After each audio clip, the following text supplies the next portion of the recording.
Hello, beautiful souls. Elena here. How to stop absorbing negative emotions? Again, such a good question.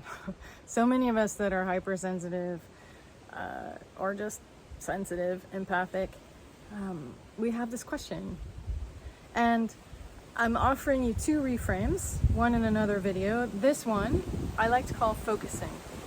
Right? So I'm going to reframe this question for you because I really feel like the answer is not how do we stop passively absorbing emotions. It's actually, we should be asking a different question. So the difference is like, I don't feel like you're a dry sponge in a wet bucket just passively soaking up emotions, and it's, you know, how do I stop absorbing them? I don't think that's really what's happening. Here's what I think is happening. Focus.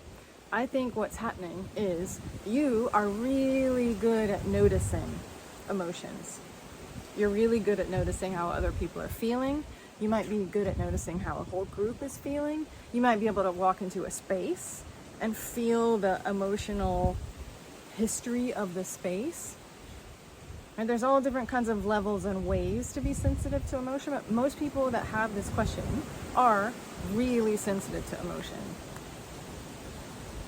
So, your capacity for noticing emotion is big. What happens is that, you know, the nice, cuddly ones, the soft and beautiful ones, you're fine with. What you don't want to do is you don't want to be noticing, you're uncomfortable noticing the challenging, painful, difficult ones, right? And really what most of us would like to do is just be with the pretty ones and not the ugly ones.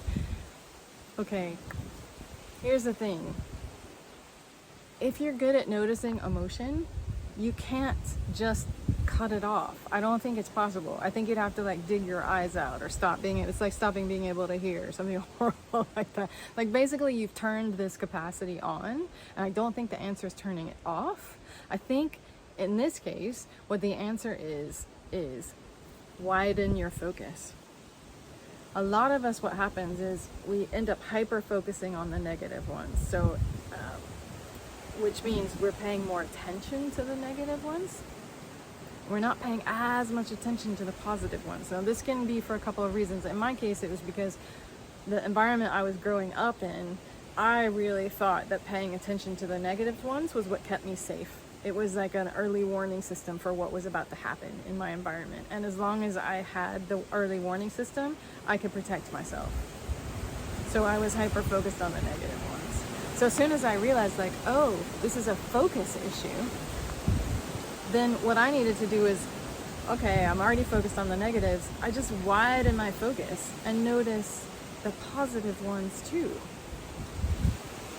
And of course, I already have this ability. I'm really good at noticing emotions. I just have trained myself to notice the negative ones more than the positive ones. So it's really just about widening the focus. So for instance, if I'm standing talking to someone, instead of just focusing on the challenging, difficult emotions, I'm focusing on all of them, right? I'm letting all of them come in.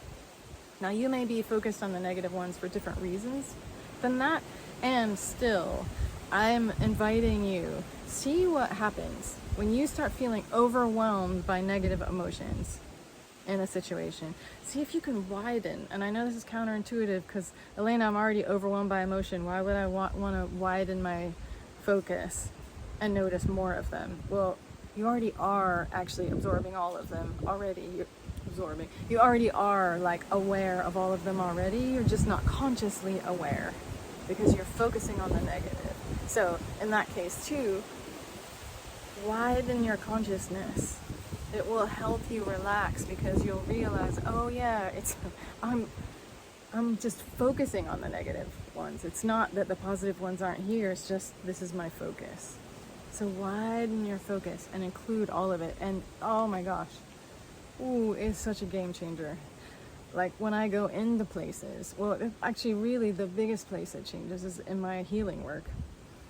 Because of course a lot of people come to me with things that are, you know, in the uncomfortable range. And because I was so hyper focused on the uncomfortable, my work was really easy for me. And when I realized that, oh hey, in my life, it's good to focus on all of it, it had this great knock-on effect in my healing work because I realized, like, wow, I can include much more of the person when I started doing this.